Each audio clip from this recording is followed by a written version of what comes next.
Joshua Sitompul, ngambil dokter ya dia Oh ya. iya, betul.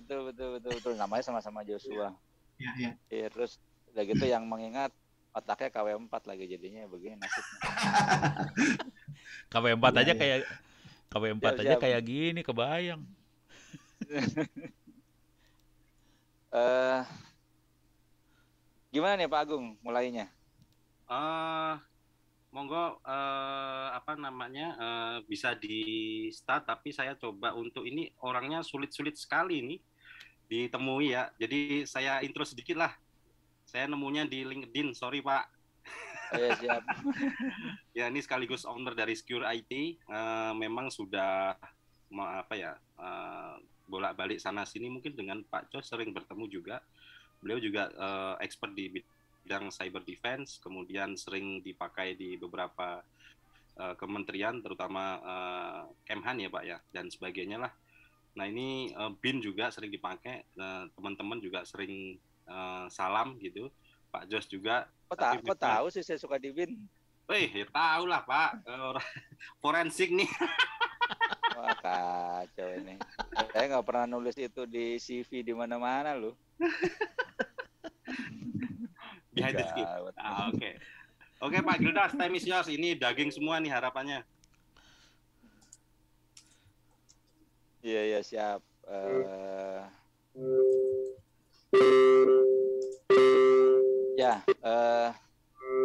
Teman-teman semua, jadi saya melanjutkan tangtung apa ya? Saya yang error apa nih? Bukan ya? Ya. Ada sedikit bunyi-bunyi. Iya. Tapi ini udah hilang. Sudah hilang. Yuk. Siap. Ya, Kang Ono, terima kasih. Bro Joshua, terima kasih. Terus saya tadi menyimak cukup komprehensif lah pembahasannya. Memang kalau hidupnya di situ cara menjelaskannya juga berbeda. Ya, ini saya intro saja gitu ya, karena ya kalau mau dibahas panjang lebar seminggu nih jadinya. Kemudian kita berangkat dari kondisi saat ini gitu ya. Mindsetnya memang harus sudah berubah total. Kita kalau teman-teman pernah nonton film Avatar, ya hidup kita saat ini itu ya seperti di film Avatar gitu ya. Hidup di dua dunia tapi sudah menjadi satu, tidak bisa dipisahkan. Dan yang belum nonton Avatar, nontonlah ya. Di internet banyak. Karena kita sudah ada di dunia yang melebur menjadi satu, highly converged. Jadi kalau masih ada orang yang berpikir kita hidup di dua dunia paralel, sepertinya perlu di-upgrade otaknya, itu major version dari 3.0 ke 4.0. Ya, society angkanya lebih tinggi 5.0, industri 4.0, karena di masyarakat 1.0 belum ada industri gitu ya. Nah, jadi kalau kita lihat, kita ambil contoh lah, misalnya jalan tol itu kita tidak bisa akses fisik kalau uang elektronik kita bermasalah. Beda kalau mungkin 5 tahun lalu, 6 tahun lalu gitu ya, kita bisa punya alternatif bayar fisik atau bayar elektronik, masih paralel hidup kita. Sekarang tidak lagi, dan itu juga melebur paling tidak 2 sektor, transportasi dan keuangan. Dan kalau kita lihat lebih luas lagi, peleburannya itu bukan hanya secara horizontal, dunia nyata dunia maya, tapi secara vertikal juga. Seluruh sektor melebur menjadi satu. Dan kalau kita tidak merevolusi mindset kita, sudah pasti gagap. Ya, kita lihat misalnya pemerintah 3-4 tahun lalu itu gagap menangani transportasi online. Ini tanggung jawab siapa? Kominfo, Kementerian Perhubungan, atau OJK. Ya. Dan kita melihat lagi kegagapan kaitan dengan Peduli Lindungi tadi sudah disinggung beberapa kali oleh Joshua. Jadi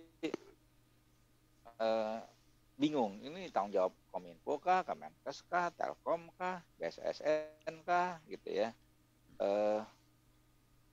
Dan selama kita masih berpikir secara sektoral, ya maka kita akan selalu terjebak dengan permasalahan yang model seperti itu, baik di perusahaan maupun di level negara. Okay. Di perusahaan juga banyak kasus yang secara pola pikir tetap sektoral, gitu ya. Itu yang sektoral dalam perusahaannya masing-masing. Gitu. Oh itu bagiannya sana, bagiannya sini, dan itu jadi masalah besar. Saya baru kemarin selesai closing meeting dengan salah satu bank terbesar di Indonesia untuk menyiapkan secure arsitektur bank tersebut yang akan dipakai 5-10 tahun ke depan, dan bukan masalah kompetensi di internal bank tersebut, bukan masalah budget gitu ya, anggarannya triliunan untuk membangun secure arsitektur.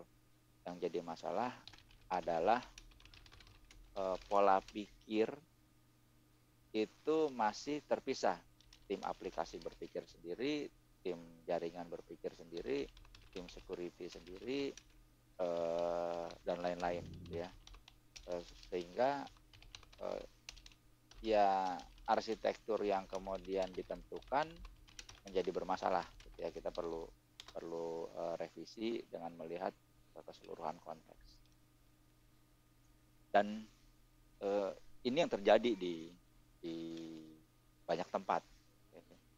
Kalau bicara arsitektur, bisa dibilang 90% arsitektur IT atau cyber yang ada ya seperti terminal bis. Harusnya kita bisa membuat arsitektur kalau mau keamanannya tinggi itu mungkin membayangkannya seperti bandara internasional, gitu ya. Dan kalau kita lihat bagaimana sih cara supaya kita bisa aman di wilayah siber, sederhana sebetulnya, copy paste saja pola pikir perilaku kita di dunia nyata ke dalam dunia siber, dunia maya, sehingga menjadi sinkron, ya. Kenapa? Karena kita tidak lagi hidup di dua dunia paralel terpisah. Perilaku di dunia maya kita melakukan A, di dunia nyata melakukan B, nggak bisa. Dan kita lihat perilaku yang bermasalah tersebut itu misalnya ya yang terlihat jelas itu dalam konteks bersosial media. Kalau kita ketemu seseorang gitu ya, jabatannya relatif sudah tinggi, umurnya sudah relatif banyak, ya mungkin 20 tahun sisanya gitu. Itu kalau ketemu fisik sopannya luar biasa, tapi kalau kita lihat di dunia maya perilakunya seperti anak-anak. Tidak heran, kenapa? Karena memang kalau saya amati, saya bukan peneliti yang kemudian mendokumentasikan, tapi saya coba amati ya, karena memang kalau di dunia nyata gitu ya, orang tua lahir lebih dulu dari anak. Orang tua yang mendidik anaknya, cara beretika, cara berperilaku, dan seterusnya. Tapi kalau di dunia maya, ya sampai generasi tertentu, itu anak lahir lebih dulu dari orang tua. Anak dulu yang punya akun sosial media. Kemudian orang tuanya tertarik, anaknya yang membuatkan akun untuk orang tua. Jadi tanda kutip, si anak yang melahirkan orang tua di dunia maya. Kemudian anak juga yang mengajarkan cara berperilaku, etika, dan lain-lain. Sehingga tidak heran kita melihat banyak orang tua yang perilakunya seperti anak-anak. Dan itu berturun terus sampai ke pola pikir cyber security, gitu ya. Dan kondisi-kondisi ini itu terjadi di mungkin 80%, 90% lebih implementasi di IT security. Kalau kita lihat misalnya industri perbankan, orang berpikir, wah iya itu keamanannya sangat tinggi. Sebetulnya tidak tepat. Relatif paling tinggi di antara industri yang lain gitu ya. Walaupun ada beberapa industri yang keamanannya jauh lebih tinggi, tapi relatif secara umum rata-rata paling tinggi di antara yang lain. Tapi bukan yang keamanannya tingkat tinggi, gitu. Banyak sekali celah di sistem perbankan yang kita bisa eksploitasi. Sekarang kalau kita mau ngerampok uang 10 miliar, 20 miliar, nggak susah gitu ya, relatif sangat sederhana.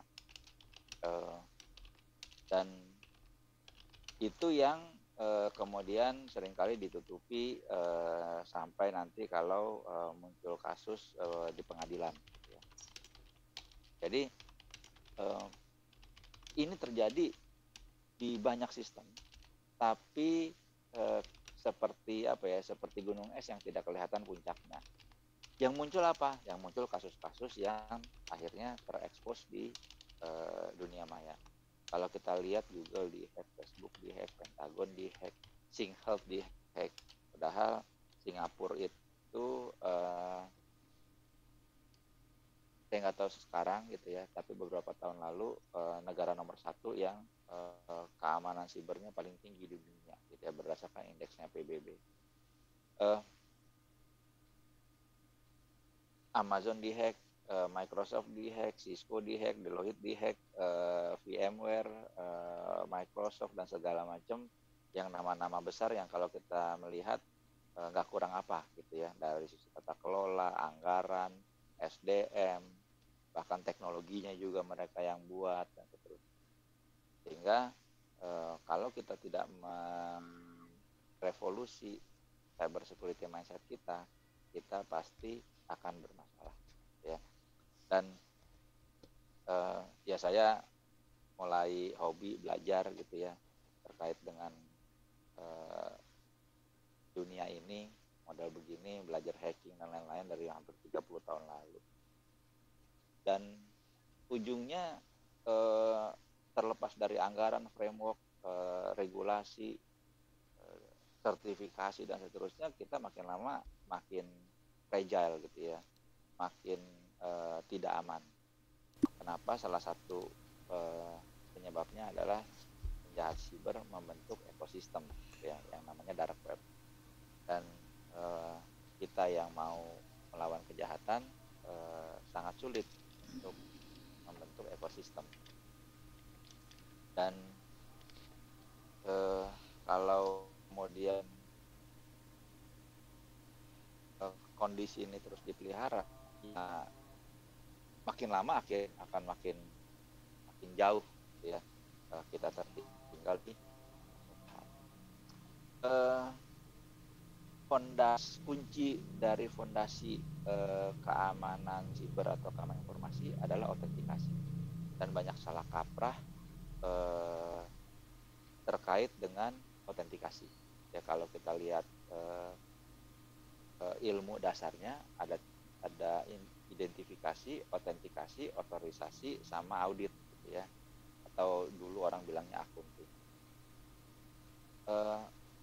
Identifikasi itu dipastikan lewat proses autentikasi. Identifikasi itu saya gilas gitu ya, NIK saya berapa, namanya nomor identitas kependudukan, terus dipakai buat autentikasi, ya tulalit gitu ya. Biometrik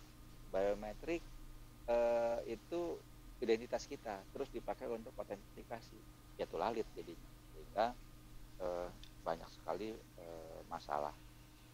Kemudian orang mendorong untuk pakai two factor authentication.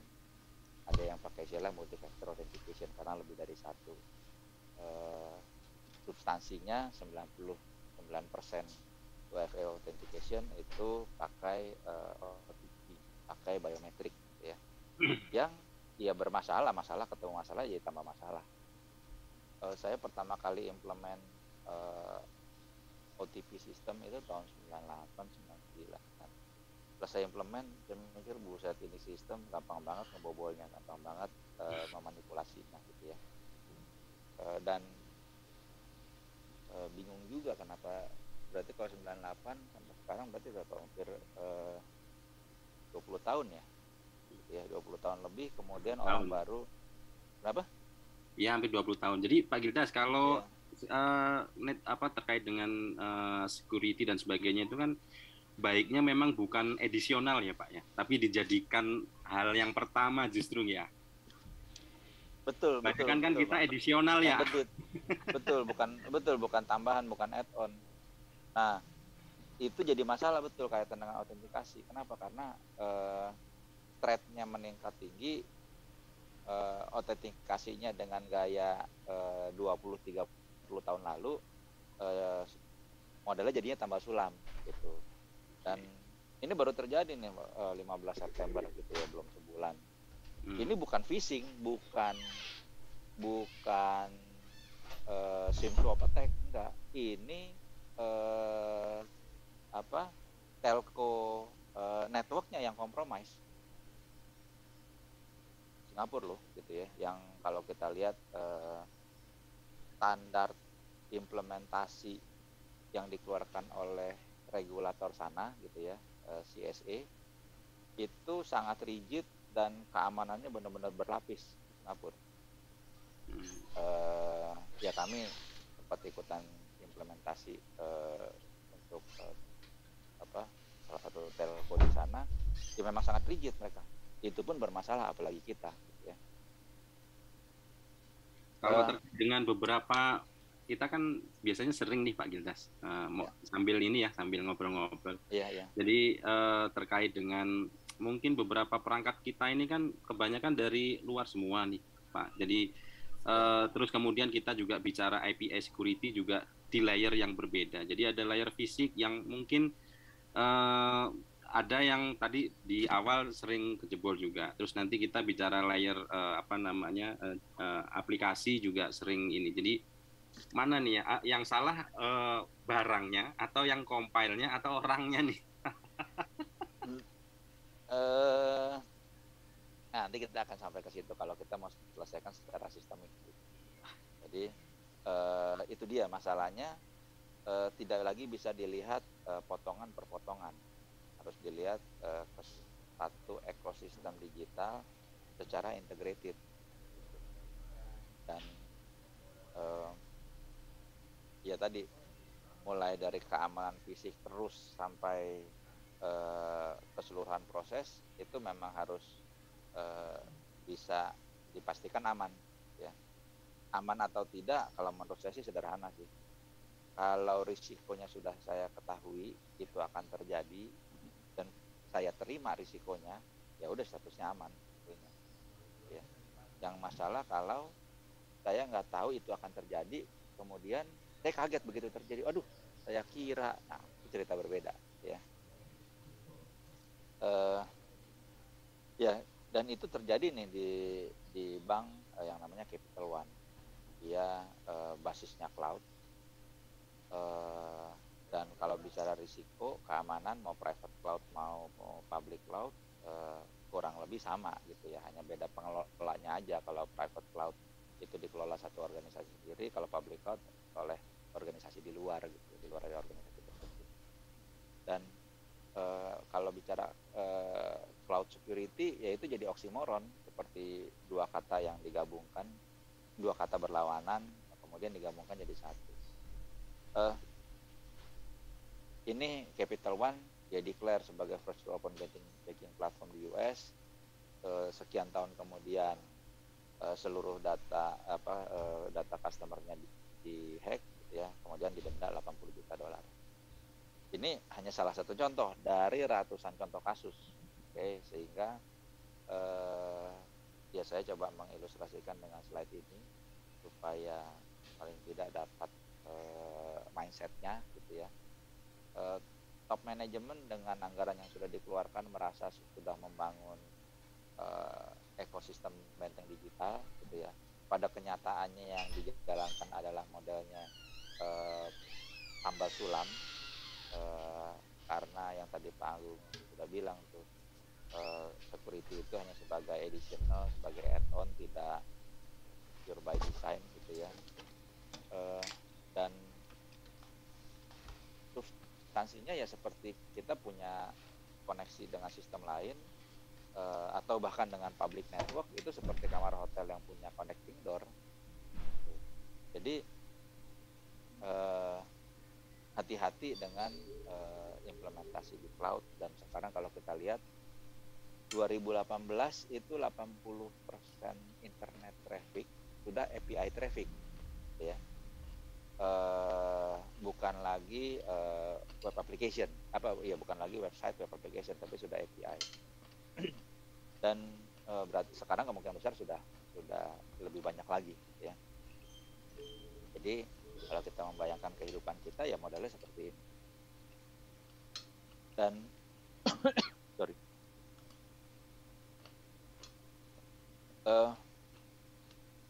ini supaya di kepala kita relatif clear, gitu ya, karena banyak sekali terminologi di information security, dan di kepala kita mau jadinya kayak benang kusut. Oke, saya coba jelaskan singkat gitu ya. Ini materi untuk CSSP nih, ya, cyber. Kitab kuning ini. Kenapa? Kitab kuning nih Pak Gildas. Kitab kuning, betul. Pak Gildas, ini katanya suaranya kurang kenceng dikit Pak Gildas. Oh, kurang kenceng. Gimana ngencenginnya ya? Ini kalau gini? Oke, sip. Mendingan. Ya. Oh iya, tadi posisi mic-nya masih belum di dekat mulut. Ya.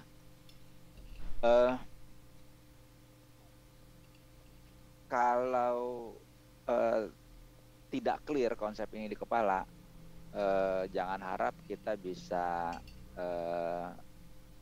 mengelola keamanan informasi, keamanan siber dengan efektif, apalagi efisien gitu ya.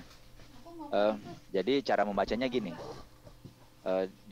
yang biru ya di kiri atas itu ada owner, si pemilik, pemilik aset. Itu dia yang menentukan value terhadap aset, ya, divine value of assets. Jadi misalnya saya punya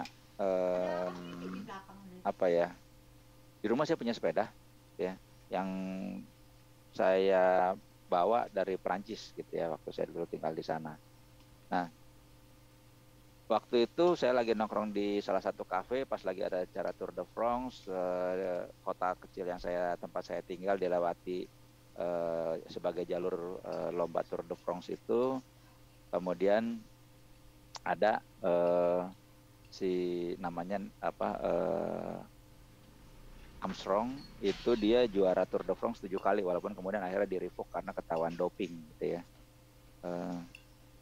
Pas saya lagi di kafe, dia lagi di kafe sebelah ngobrol-ngobrol, dia ngomong sama temennya, dia lihat sepeda iseng-iseng, dia pinjem, pakai sepeda saya muter-muter, ya jadi bersejarah gitu ya, value-nya berbeda gitu ya.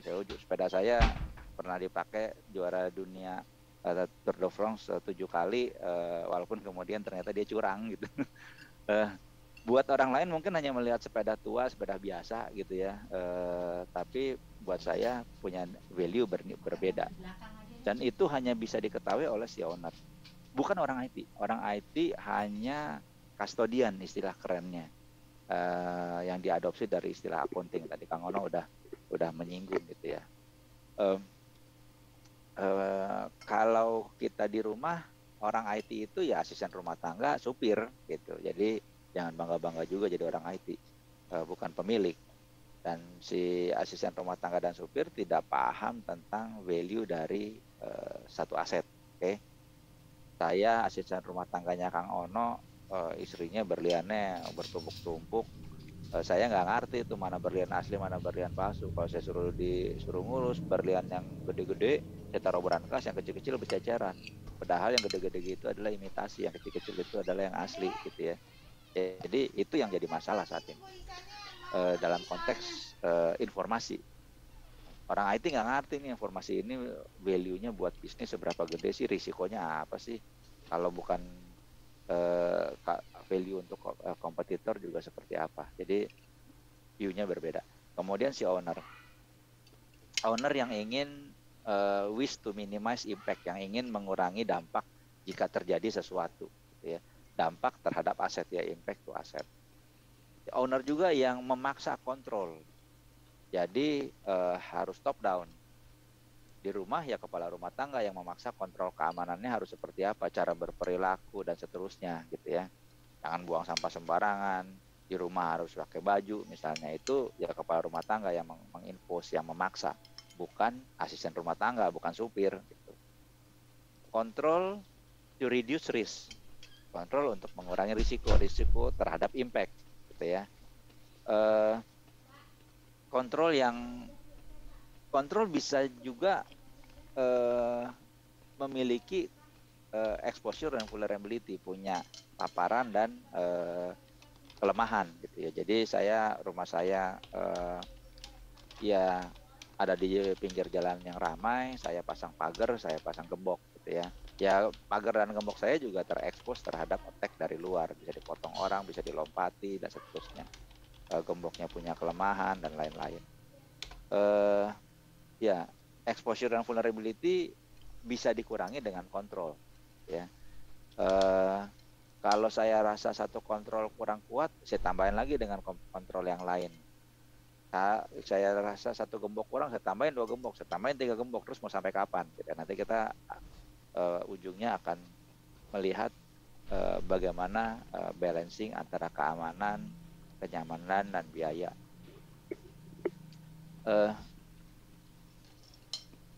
Dari ini semua, yang komponen yang paling jarang didefinisikan oleh banyak pihak itu adalah threat agent. Orang bicara analisa risiko, ya, yang di sebelah exposure and vulnerability itu bagian dari possibility, dampaknya si impact ini, gitu ya. Tapi threat agent ini seringkali lupa tidak didokumentasikan. Threat agent mulai dari pihak internal sampai pihak eksternal. Di pihak internal itu dampaknya sangat tinggi. Kenapa? Mereka bisa akses langsung ke sistem. Bisa admin misalnya, network admin, developer, dan lain-lain. Dan saya ambil contoh nih ya, di salah satu bank terbesar yang baru kemarin selesai closing meeting itu, masalah human error itu cukup sering terjadi. Dan begitu terjadi, yang mati itu satu network, seluruh layanan bank itu bisa mati. Bayangin loh, salah satu bank terbesar, jangan ditebak namanya gitu ya. Kalau Bapak Ibu nembak top 5, ya pasti benar gitu. Warnanya biru ya, Pak? Ya pelangi lah Pak, biar netral. Jadi tidak memberi clue. Lanjut. Ya. Mejiku hibiniaku warnanya Pak. Iya. Lanjut. Ya. Ya. Saya hanya ingin meng-highlight gitu ya, kalau authorized user, internal user, termasuk yang punya privilege tinggi, hak akses ke sistem tinggi, itu juga bisa menjadi threat agent. Di luar dari yang internal, bicara eksternal, ya mungkin hanya 90% organisasi itu hanya bisa menghandling kalau threat agentnya kelasnya tuh low medium lah gitu. Low itu ya orang baru belajar hacking, beli laptop modal 10 juta gitu ya, beli pulsa, nyoba-nyoba meretas, nonton di YouTube, download Kali Linux, nyoba-nyoba gitu. Kalau udah bicara yang medium, ya mungkin sudah punya pengalaman lebih luas dan dalam dan seterusnya, modalnya juga relatif lebih tinggi, mungkin bisa beberapa ratus juta gitu ya untuk melakukan attack. Ya kalau kita lihat tadi Bro Joshua menunjukkan bagaimana digital forensik bisa dilakukan. Kalau kita baca terbalik penjelasannya dari sudut pandang yang jahat, maka ya dengan cara itulah informasi yang kita miliki bisa digali, bisa di-mining, bisa didapatkan kembali gitu ya. Jadi kalau laptop saya hilang, ya bagaimana mengamankannya dari orang yang berniat jahat, kompetitor saya, yang melakukan proses secara teknik digital forensik gitu ya. Tapi dalam konteks ini jadinya attack, jadinya ancaman buat saya. Okay? Teknologi netral, teknik netral, tinggal soal implementasinya. Okay? Kalau dipakai sama Bro Joshua jadinya positif. Tapi kalau dipakai sama yang jahat jadinya negatif, gitu ya, jadinya destruktif. Dan kalau bicara high grade attack sudah levelnya kompetitor, sesama perusahaan migas, sesama bank multinasional gitu ya, itu ceritanya sudah berbeda. Dan sangat sedikit yang bisa menghandling, even medium grade aja mungkin hanya 5-10% organisasi yang bisa menjawab hitam putih bagaimana mengatasi tantangan yang medium grade gitu ya, yang orang sudah punya modal untuk attack, dapat informasinya misalnya 1 miliar. Desimulasi ya, desimulasi. Anggaplah saya backup administrator gitu ya, kerjaan saya cuma keluar masukin tab backup nih. Hari Jumat jam 12 kurang seperempat saya ditelepon orang, saya dihubungi orang. Jelas pinjem dong tab backup yang isinya database customer kartu kredit. Nah, bank kamu kan bank gede, ya nggak? Ada 20 juta nasabah kartu kreditnya. Minta dong. Kamu kasih ke saya jam 12 kurang seperempat, 15 menit kemudian saya balikin, plus sama duit 1 miliar. Orang belum kelar ambil wudhu, barangnya udah balik ke saya. Kalau teman-teman semua jadi saya, kasih nggak tuh barang? Oh enggak Pak, saya integritas tinggi, etika tinggi, taat hukum, aturan segala macam. Saya akan bilang, wah maaf bro, nggak bisa begitu, mesti pakai ada tata kelolanya, tanda tangan approval berjenjang, bla bla bla segala macam. Kemudian saya dikirim ini, istri saya lagi belanja di supermarket gitu ya, anak saya lagi main sepeda, ibu saya juga lagi beraktivitas gitu. Pertanyaannya, kalau teman-teman di posisi saya, kasih nggak tuh barang? Kalau saya kasih. Kenapa? Even di information security konsepnya safety first. Kalau ada yang mengancam jiwa saya, ya harus saya kasih. Sehingga waktu kita bicara security control harusnya juga mempertimbangkan kondisi tadi yang namanya under duress, dalam kondisi terancam. Gitu. Ya saya waktu jadi cyber security arsiteknya Total Group di Perancis, kita menghitung sampai seperti itu gitu ya. Kita menghitung bagaimana kontrol dilakukan saat key person itu dalam kondisi terancam. Oke. Ya, secara konsep orang seringkali bilang wah ini gara-gara security nih hidup kita jadi susah gitu ya, bisnis jadi tidak agile, tidak bisa berkembang dan seterusnya. Ya itu pilihan gitu ya. Dan analogi security itu seperti rem di mobil kita, fungsinya untuk memperlambat, tapi tujuannya untuk mempercepat supaya kita bisa ngebut. Nggak ada orang mau, even jangankan ngebut, naik mobil nggak ada rem, nggak ada yang mau gitu ya. Kenapa kita mau naik mobil itu, kenapa kita naik motor itu ya, karena remnya ada, remnya bener. Tapi kalau remnya bermasalah, begitu dipencet dia malah ngunci, kita jadi terhambat.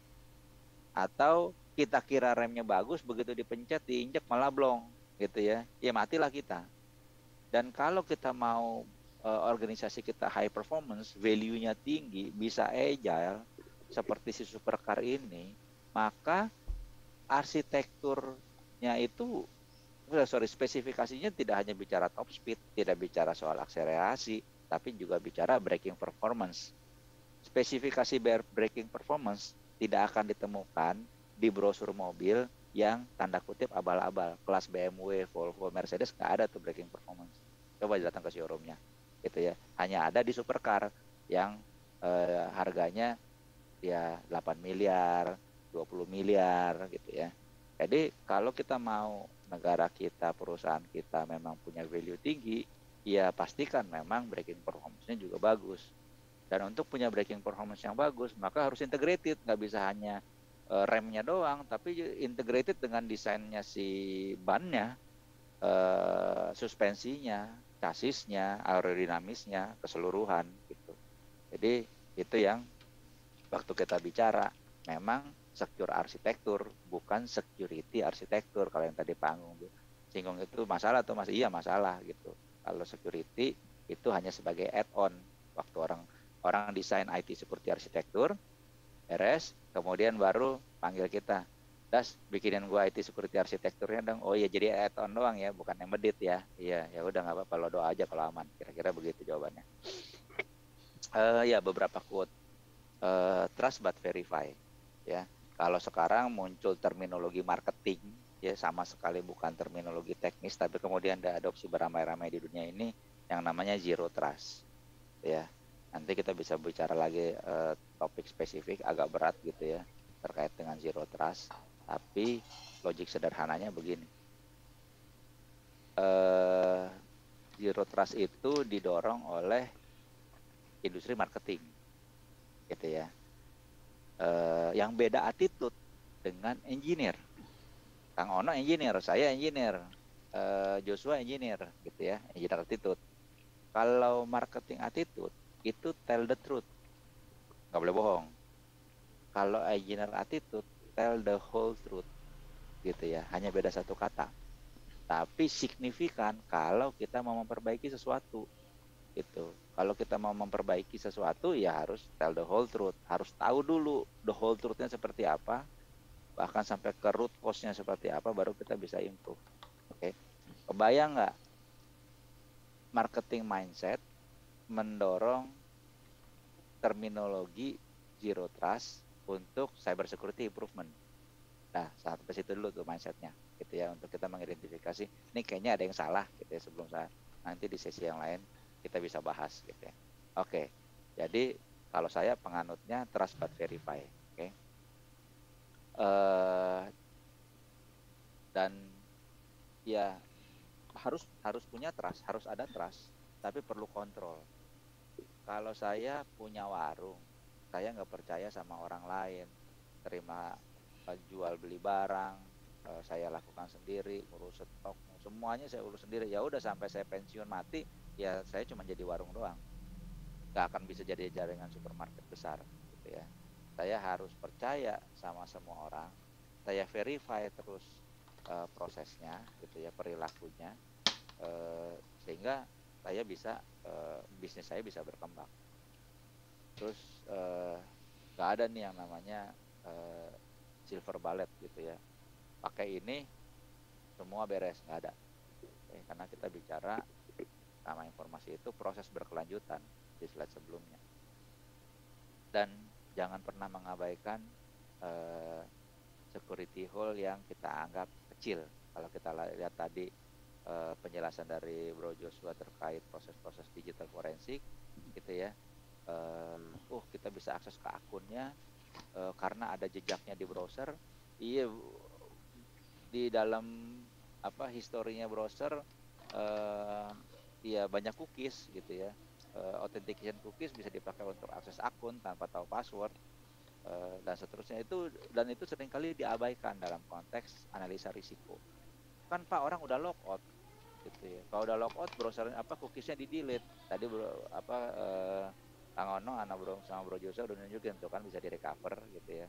Dan itu menjadi disaster. Kalau kita lihat disaster yang banyak sekali disaster terjadi bukan karena sesuatu yang besar yang ditangani benar, enggak, tapi hanya karena hal kecil yang diabaikan. Contoh ya, Challenger meledak, itu bukan karena sistem IT-nya, sistem roketnya, atau metalurgi kulit pesawatnya, enggak, bukan. Itu hanya ada cacat produksi di karet gelang, itu yang namanya istilah mereka O-ring itu karet gelang, yang kemudian diabaikan, ya. Jadi karena pertimbangan politik, sebelum itu diluncurkan, engineer-nya udah bilang sama direkturnya, bos ini nggak bisa nih, kondisi idealnya tidak terpenuhi, kondisi cuaca idealnya tidak terpenuhi gitu ya. Tapi karena waktu itu sudah berkali-kali Challenger mau terbang, selalu cancel, udah countdown nih, ya 10, 9, akhirnya dibatalin, udah berkali-kali begitu, sehingga muncul tekanan politik, tekanan dari publik, nah saya tidak kompeten dan seterusnya, terjadi kondisi yang tidak ideal lagi, padahal udah siap diluncurkan, tetap diluncurkan, akhirnya meledak. Dan contoh itu terjadi di banyak kasus, sebutin mau sektor apapun itu terjadi.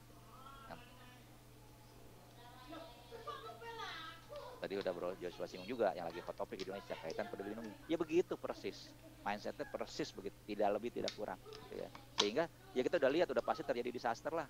Oke. Sistem apalah yang menurut teman-teman berdampak langsung pada hajat hidup orang banyak, gitu ya. Saya bisa pastikan 99,9% begitu kejadian, nggak aman. Hanya tinggal nunggu waktu kapan itu terekspos. Bahkan kita udah tahu itu udah bobol gitu, cuma kita ya diam-diam aja lah gitu daripada heboh-hebohan. Oke. Dunia digital itu berbahaya, tapi karena tidak terlihat secara fisik maka tidak dianggap oleh orang, gitu ya. Bank dirampok 1 miliar, headline news, breaking news, ya. Tapi kalau bank dirampok secara cyber puluhan miliar, bahkan di 2012 sistem RTGS-nya BI itu ada masalah proses transfer gitu ya, itu ratusan miliar dari salah satu bank, itu belok kanan belok kiri duitnya, ya tidak muncul juga ke publik. Complexity itu jadi musuh terbesar dari security, tapi kita menghadapi masalah yang kompleks sehingga tidak mungkin masalah kompleks ada solusi yang sederhana atau sangat sederhana. Jadi ya masalah kompleks ya harus bukan menjadi sederhana tapi ya disederhanakan. Kita harus mencari solusi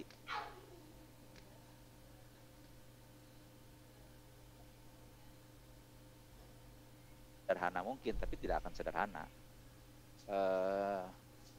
Ya keamanan fisik, oke, itu kalau tadi begitu orang dengan perangkat dengan keahlian seperti Bro Joshua mengakses perangkat kita, ya sudah selesai, gitu ya. Barang itu bukan, informasi dalamnya bukan lagi hanya milik kita, bahkan informasi yang diakses dari perangkat tersebut ke layanan online, ke cloud dan lain-lain bukan hanya jadi milik kita, gitu ya, menjadi milik Bro Joshua dalam konteks penegakan hukum. Dan kalau kita bicara keamanan informasi, bagaimana kalau yang kita hadapi orang dengan kemampuan dan peralatan seperti Bro Joshua, tapi penjahat? Bagaimana kita menangani itu? Jadi dalam konteks digital forensik, langkah-langkah pengamanan informasi yang dilakukan bisa jadi jadinya dilihatnya dari sudut pandang berbeda, jadinya anti forensik, gitu ya. Walaupun tujuan waktu sistem itu dibuat untuk pengamanan informasi. Oke.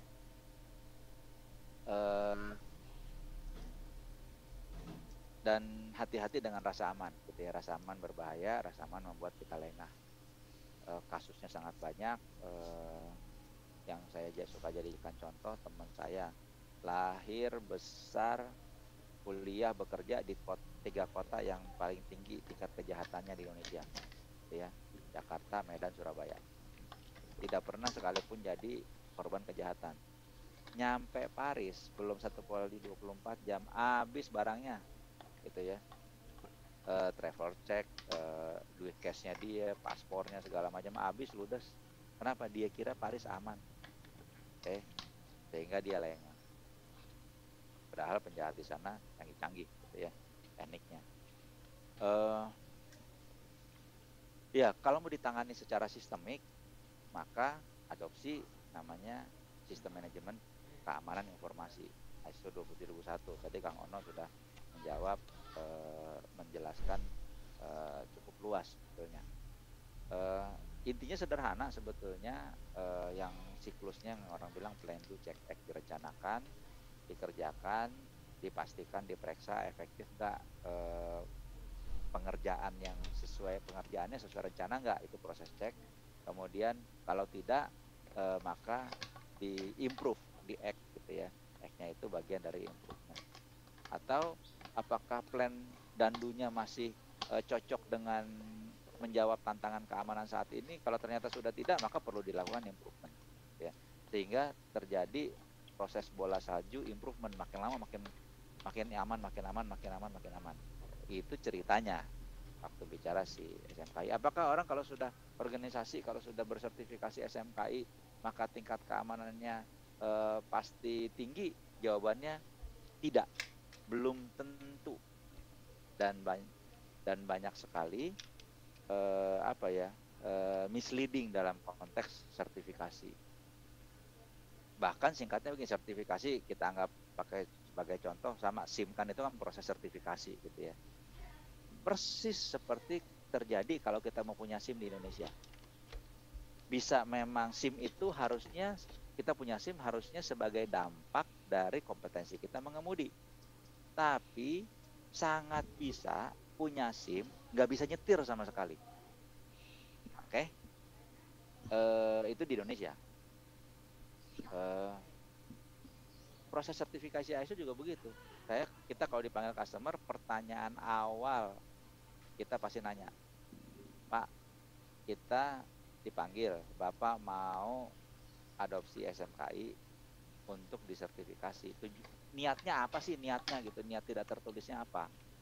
Kalau niatnya memang untuk dampak, keamanannya memang bisa sesuai dengan profil perusahaannya, ya jangan basisnya KPI waktu gitu. Wah Pak, Desember tahun ini kita udah mesti certified nih Pak. Sekarang udah bulan Oktober bro, gimana caranya?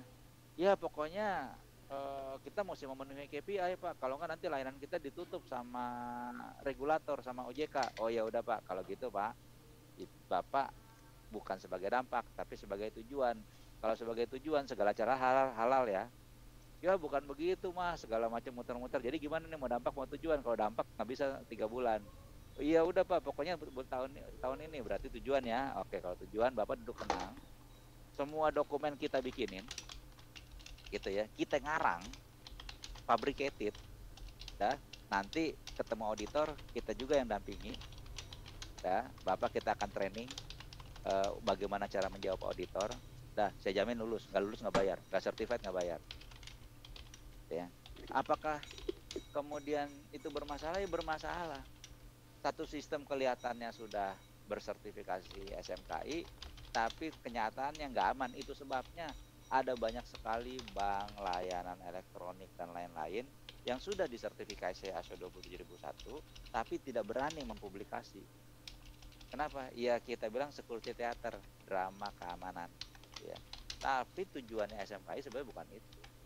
Tujuannya memang supaya substantif, bisa makin aman. Dan ini cocok untuk organisasi yang hanya 5 orang atau negara yang ngurus 500 juta orang.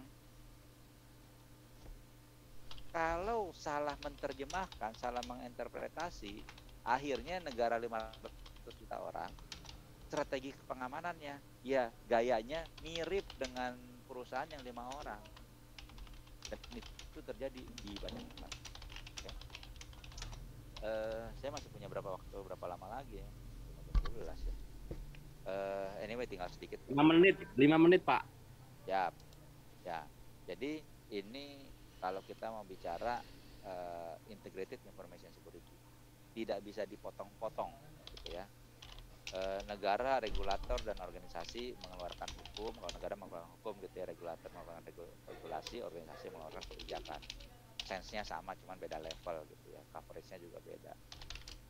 Yang harus dikomunikasikan ke orang, diimplementasi secara efektif dan efisien. Ini jadi challenge. Pertanyaan sederhana di antara kita, berapa banyak yang sudah baca dan memahami undang-undang ITE, undang-undang telekomunikasi, nanti akan ada undang-undang perlindungan data pribadi. Kalau profesional perbankan berarti pernah membaca undang-undang perbankan. EDP udah jadi belum, Pak? Belum masih RUU. Ya nanti kalau udah jadi gitu Ini ya. mau ada demo nggak nih? Oke. Oke, mungkin ini udah Jadi, mau jam 12 nih, Pak siap. Gildas. Dikit lagi Pak, dikit lagi. Oke, siap. Gas. Jadi jadi masalah fundamental dalam konteks ini adalah bagaimana orang yang mengimplementasi, berarti semuanya ya sampai ke level user itu paham aturannya, policy-nya, prosedurnya dan seterusnya. Sehingga itu menjadi tantangan terbesar. Ya bicara 3 aspek ini, kata kunci utamanya adalah authorize. Dan authorize itu bukan hanya orangnya ya, tapi prosesnya juga authorize, teknologinya authorize, lokasi fisiknya juga harus di-define authorize atau tidak. Sebagai contoh ya, saya di rumah ada brankas kecil isinya dokumen. Anak saya authorize untuk mengakses isi brankas tersebut, tapi harus dengan proses yang authorize. Teknologinya juga masukin pinnya, masukin kuncinya, pencet pinnya, putar kuncinya, kebuka baru dia lihat. Tapi kalau dia bawa keluar berangkasnya dibuka pakai link, dis maling namanya gitu. Jadi bukan binding hanya ke orang gitu ya, tapi ke proses teknologi sama physical conditionnya juga. Ya implementation flow, titik poin waktu mulai masuk ke kehidupan nyata diimplementasikan kebijakannya itu adalah di secure architecture gitu ya.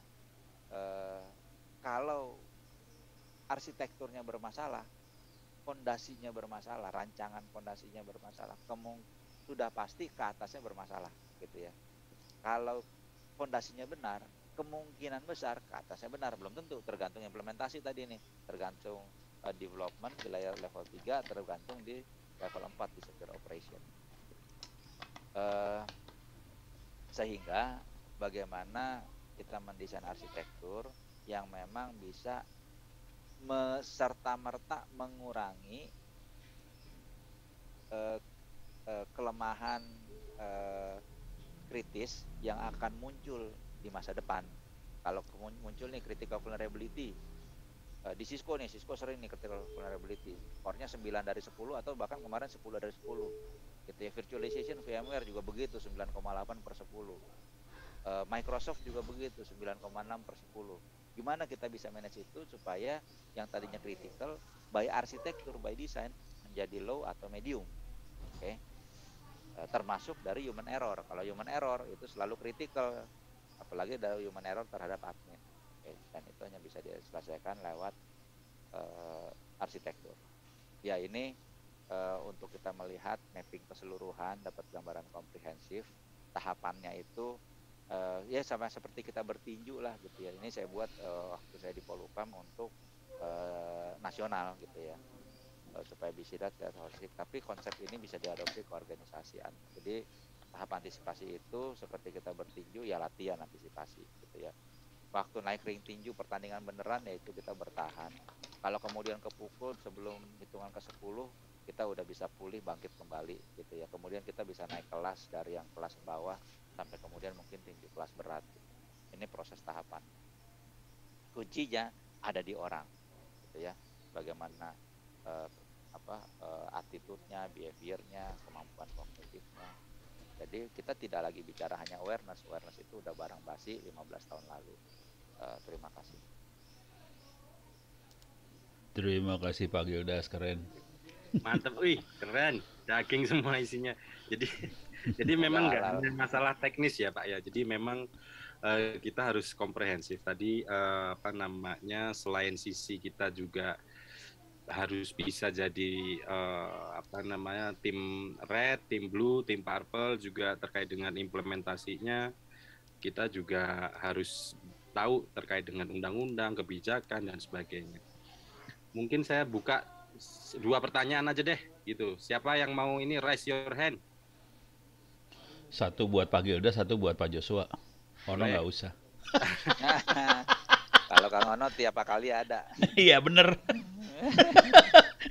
Hari ini korbannya 2. Yang mau tanya silakan. 2 pertanyaan saja karena kita sudah dari jam 9 tadi lumayan banyak. Oke, ini Mas Muhammad Restu, silakan Mas.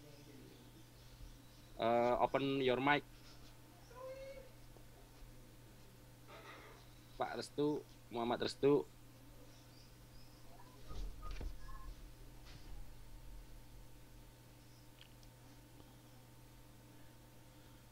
Raise hand tapi nggak buka mic. Oh, tuh Mas Eko Sis tuh. Nah, silakan Mas Ekosis, silakan. Yang bisa mic aja lah sekalian. Wah, ini nggak bisa open mic juga. Siapa nih? Mas Riki Herianto. Silakan. Apa masih ditutup sama moderator apa? Ask to unmute. Ask to unmute. Ah, tuh. Mas Riki udah kebuka Ya, tuh mic-nya. halo, selamat siang. Saya ingin bertanya ke Pak Gildas. Ya, Pak Rizky. Pak Ya, Rizky dari mana Pak Rizky? Saya Riki Pak dari PT Autokom Sistem Indonesia Pak. Oke, silakan, silakan. Ya, jadi sebelumnya terima kasih banyak Pak Gildas dan semuanya atas penjelasannya. Jadi suatu kehormatan Pak bisa dapat materi yang isinya daging semua seperti siang hari ini Pak. Saya ingin bertanya Pak Gildas, jadi dari sisi organisasi ya Pak, kalau misalkan kita mau membuat sebuah secure arsitektur tuh mulainya dari mana ya Pak? Ya, dari basicnya itu dari mana ya Pak? Terima kasih. Itu Mas Ya. Eko udah kebuka juga, mau biar nanya dulu aja, biar digabung aja gimana? Ya, sekalian monggo Mas. Oke, siang terima kasih sebelumnya untuk Pak Gildas dan Pak Joshua. Ini Pak, saya cuma mau nanya gimana cara Eko kombinasi. untuk siapa ini? Pertanyaannya untuk siapa? Mungkin lebih ke general ya, Pak Gildas. Beneran. Oh ya udah, kita kasih ke Pak Jos jadi- nanti. Pak Eko dari mana nih Pak Eko? Jakarta Pak. Oh Jakarta, silakan silakan. Jadi gimana cara kombinasi antara offense dan defense? Karena kan temanya juga seperti itu kan ya Pak ya. Karena penggabungan dari offense itu menurut saya pasti memiliki kelebihannya masing-masing ya antara offense dan defense. Ya. Itu aja sih pertanyaannya Pak. Oke. Kelebihan apa yang harus diterapkan antara offense dan defense? Udah. Oke, silakan Pak Gildas. Tadi pertanyaan pertama, dari mana mulainya kalau membangun itu? Oke. Satu yang paling fundamental dari mindset gitu. Mindsetnya memang sudah harus berubah sama sekali gitu ya. Sudah harus direvolusi, jangan lagi pakai mindset pengamanan yang udah 30 tahun lalu, 20 tahun lalu ya. Bicara verifikasi, autentikasi pakai nama ibu kandung, tanggal lahir, bapak kandung, tetangga kandung, itu kan udah 30 tahun lalu. Threat levelnya sudah threat levelnya sudah berbeda, kondisinya berbeda. Kalau dulu hanya orang-orang dekat saja yang tahu, kalau sekarang semua orang di dunia ini tahu nama ibu kandung saya siapa ya. Kemudian kalau bicara tadi fondasi, kunci dari fondasi keamanan yang tinggi, autentikasi, pakailah digital certificate. Udahlah, ajar semuanya pakai digital certificate, transaksi pakai tanda tangan digital, keamanannya langsung lompat dari skornya mungkin levelnya cuma 2 atau 3, bisa lompat jadi 7 lah, 6 atau 7. Kalau mau kita bicara improvement lagi, dari sisi jaringan, ya kita bicara traffic flow enforcement, rancang dari sisi aplikasi sampai ke infrastrukturnya, sampai ke endpoint-nya, traffic flow-nya itu seperti bandara internasional, jangan seperti terminal bis, gitu, baru bisa efektif. Ketiga, itu semua teknologi tinggal teknologi, hanya bisa berjalan efektif kalau dijalankan konsisten. Untuk bisa konsisten itu harus top down, gitu ya. Tidak bisa bottom up. Nggak mungkin anak di rumah ngatur orang tua, kurang ajar namanya. Nggak mungkin pembantu supir ngatur pemilik rumah, gitu ya. Habis itu dipecat dia. Jadi harus benar-benar top down dan konsisten. Itu yang paling susah. Bahkan di level perusahaan juga sangat ya. Hanya ya direktur utama bikin aturan, tapi dia juga menandatangani exception. Exception pertama yang dikeluarkan adalah buat dirinya sendiri. Di level negara lebih rumit lagi, ketemu sama birokrasi dan seterusnya. Sehingga tiga poin utama tadi ada banyak aspek sebetulnya ya, kita bisa bicara whitelist, blacklist segala macam. Tapi menurut saya 3 hal utama tadilah yang kalau memang mau diadopsi. Gitu. Terima kasih.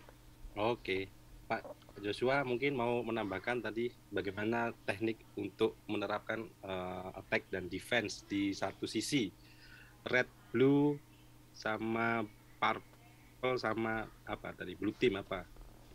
Masih nyambung nggak nih, Pak Jos? Ya. Masih.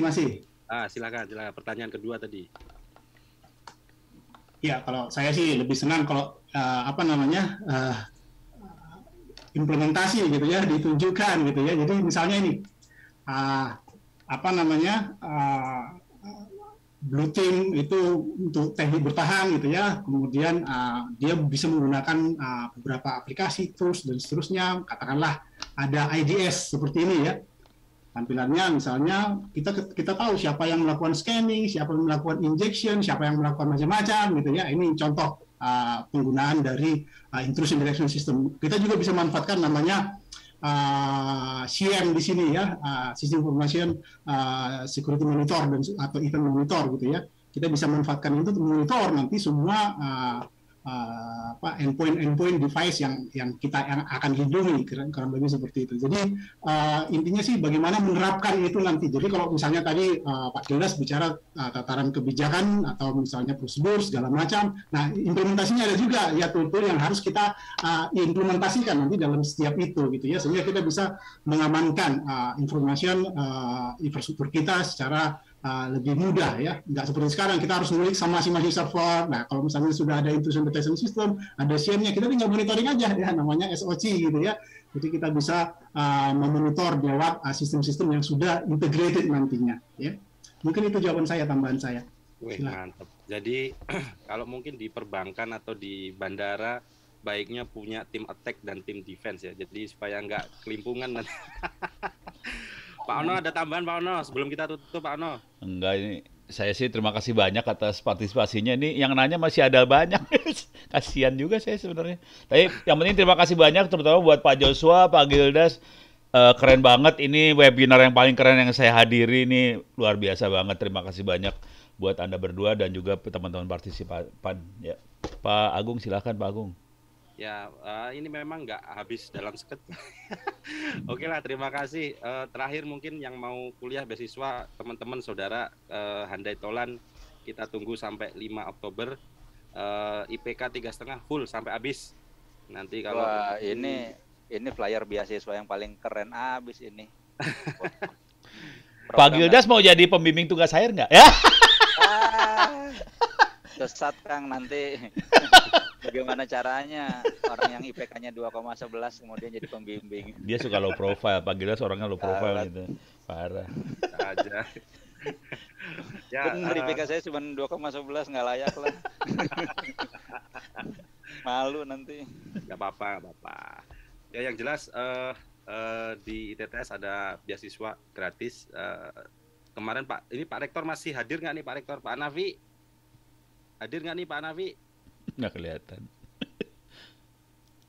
Oh, udah nggak ada ya. Tadi hadir sih. Kita tunggu sampai 5 Oktober. Kalau IPK-nya bisa 3,5 full sampai gratis sampai ke belakang lah. Saya lulus. Mantap, ini sesuai dengan pembukaan Undang-Undang Dasar 45 ini namanya. Oh iya. Ini sesuai dengan Undang-Undang ITE nih. Nanti yang terbaik bisa direkrut Pak Gildas jadi ini. Ada Pak Joshua. Oke, terima kasih Pak Ono, Pak Jos, Pak Gildas, rekan-rekan semua. Sampai ketemu di kuliah umum selanjutnya. Mohon maaf bila ada salah. Bila itu hidayah. Wassalamualaikum warahmatullahi wabarakatuh. Waalaikumsalam. Ya, terima Waalaikumsalam kasih. warahmatullahi Thank you wabarakatuh. banget Pak Gildas, Pak Joshua. Thank you. Terima kasih Kang Semuanya, Ano, terima Pak kasih. Abdul, Thank you. Pak Joshua, sehat-sehat ya bro. Ya. Yuk. Sehat-sehat semua. Sampai Kapan ketemu ngopi lagi. nih, kapan ngopi nih? Profesor nih mantap nih. Bangga juga nih punya teman profesor lagi gitu. Sedang diproses sama Pak Agung, tenang aja. Oh iya berarti udah boleh disebut dong. Boleh, boleh. Tetep aja gua nulis nama Ono W Purbo doang. Mantap lah. Titip salam buat Teh Lina ya. Siap, nuhun. Salam buat semua Iya, juga. Iya, sehat-sehat. Ya, Ya, thank you. Assalamualaikum. Waalaikumsalam, thank you. Terima kasih. Pak Jos, makasih Pak Ono. Terima kasih. Iya.